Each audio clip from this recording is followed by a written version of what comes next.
Subscribe कीजिए 10th class गणित channel को और बेल आइकन को दबाइए लेटेस्ट वीडियो देखने के लिए। हेलो फ्रेंड्स, चलिए आज हम कक्षा 10 गणित की प्रश्नावली 4.2 का प्रश्न नंबर 4 हल करेंगे।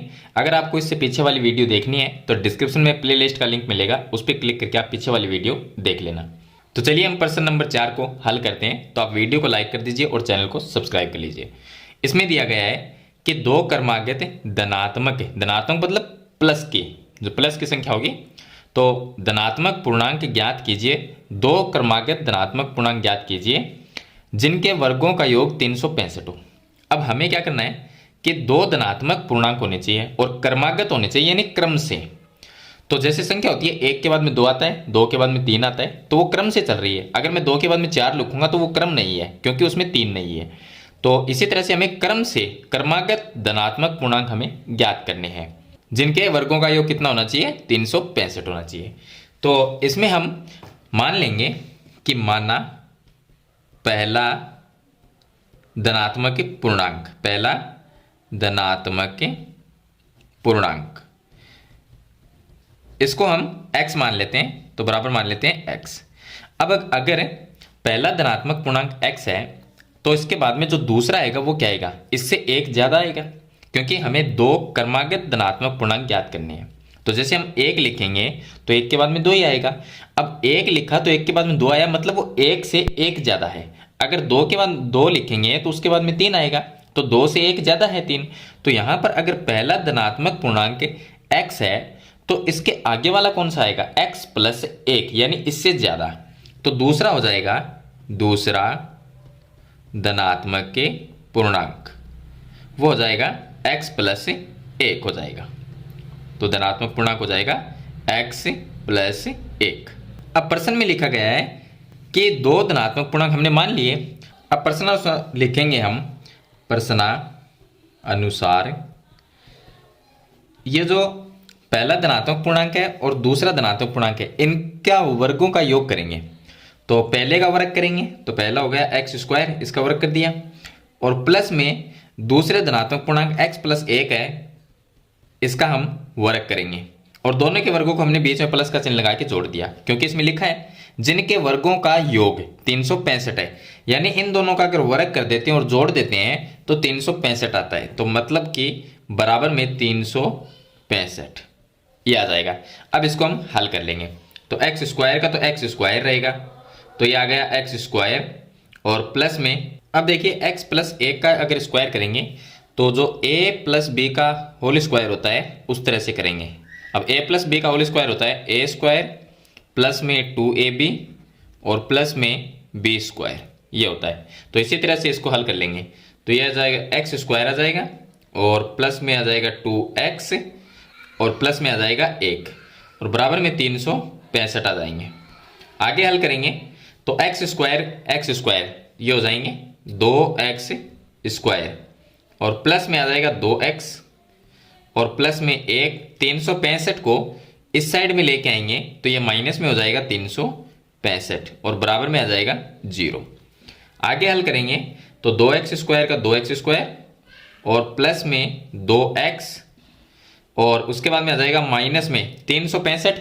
इसमें से प्लस 1 है वो कम कर देंगे तो 364 हो जाएगा। तो यह आएगा 364, और बराबर में आ जाएगा 0। अब पूरे समीकरण में ये क्या है, एक द्विघात समीकरण। इसके अंदर हम भाग दे सकते हैं द्विघात समीकरण में 2 का, क्योंकि यहां पर भी 2 का भाग जा सकता है और यहां पर भी जाएगा और इसमें भी चला जाएगा। तो 2 का भाग देंगे तो ये बन जाएगी एक्स स्क्वायर, प्लस यहां पर 2 का भाग देंगे तो x रहेगा, और 364 में 2 का भाग देंगे तो 3 में चला गया 1 बार, उसके बाद में 16 में चला जाएगा 8 बार, और 4 में 2 बार, यानी कि 182 आ जाएंगे, और बराबर में 0। अब द्विघात समीकरण को हल कर लेंगे। तो इसके टुकड़े करते हैं। गुणा करने पर 182 आना चाहिए और घटाने पर x आना चाहिए। ऐसी दो संख्या देखनी है। तो एक संख्या तो हो जाएगी यहाँ पर 14, और दूसरी संख्या हो जाएगी 13। ये दो संख्या हो जाएगी। अगर इन दोनों को हम माइनस करते हैं तो 1 आता है, माइनस करने पे कितना आता है, 1। तो x के गुणा में कोई भी संख्या ना हो तो हम 1 मानते हैं।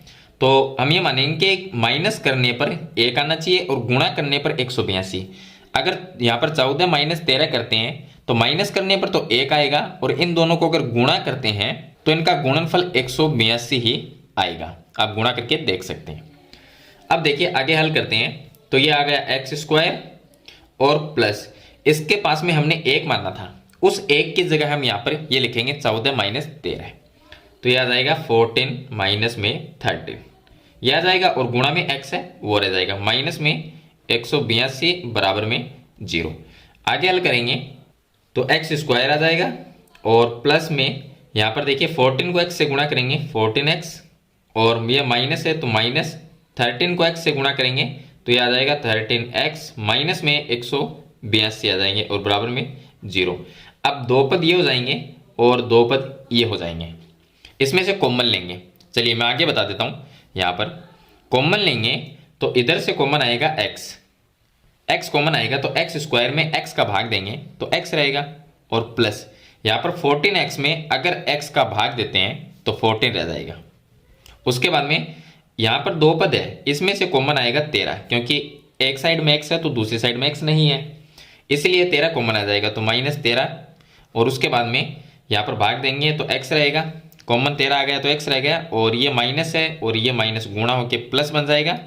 182 में 13 का भाग देंगे, जो कॉमन लिया है उसका भाग देंगे तो 14 बार जाएगा और बराबर में 0। अब यहाँ पर हल करेंगे तो दोनों ब्रैकेट सेम आने चाहिए। अगर हम द्विघात समीकरण को हल करते हैं तो गुणनखंड विधि से, तो गुणनखंड में जो खंड बनते हैं x प्लस देखिए 14 x प्लस 14 ये सेम आने चाहिए। इन दोनों सेम है तो इसमें से एक ब्रैकेट लिखेंगे x प्लस 14 लिख देंगे, और दूसरे ब्रैकेट में जो कॉमन लिए हैं x माइनस 13 है तो x माइनस 13 ये लिख देंगे और बराबर में 0 लिख देंगे।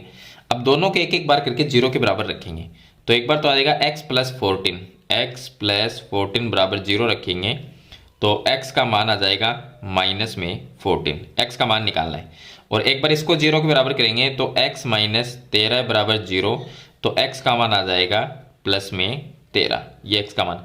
अब हमें धनात्मक पूर्णांक चाहिए, तो जो माइनस में है माइनस 14 है वो तो एक धनात्मक पूर्णांक नहीं है, क्योंकि ये माइनस में ऋणात्मक है, तो ये धनात्मक तो है नहीं, तो इसको तो हम कैंसिल कर देंगे, यानी कि ये x का मान नहीं लेंगे, x का मान हम 13 लेंगे। अगर x का मान हम 13 लेते हैं और यहाँ पर इस x की जगह अगर मैं 13 रखता हूँ, इसका मतलब हो गया पहला धनात्मक पूर्णांक 13, और दूसरा क्या होगा, दूसरा धनात्मक पूर्णांक होगा इस x की जगह अगर हम ये 13 रखते हैं तो ये आ जाएगा 13 प्लस 1, तो 13 प्लस 1 ये हो जाएगा 14। तो पहला धनात्मक पूर्णांक तो आएगा 13 और दूसरा आ जाएगा 14। तो इस तरह से हम दो क्रमागत धनात्मक पूर्णांक। अब देखिए ये क्रम की संख्या है, 13 के बाद में क्या आता है 14 ही आता है, तो इस तरह से ये क्रम से संख्या आ जाएगी जिनके वर्गों का योग 365 होता है। अगर इनके वर्गों का योग करके देखेंगे तो 365 उत्तर आएगा। तो इस तरह से आपको प्रश्न नंबर जो 4 है उसको हल करना है। मैंने कंप्लीट इसका तरीका है वो आपको बता दिया है। मेरे ख्याल से क्वेश्चन आपको समझ में भी आ गया होगा। फिर भी इसके बारे में कोई सवाल या सुझाव है तो कमेंट बॉक्स में लिखना ना भूलें, और वीडियो पसंद आए तो इसे लाइक और शेयर जरूर कर देना। इस चैनल पर नए हैं तो सब्सक्राइब करना। हम मिलते हैं एक नई वीडियो के साथ, तब तक के लिए थैंक यू।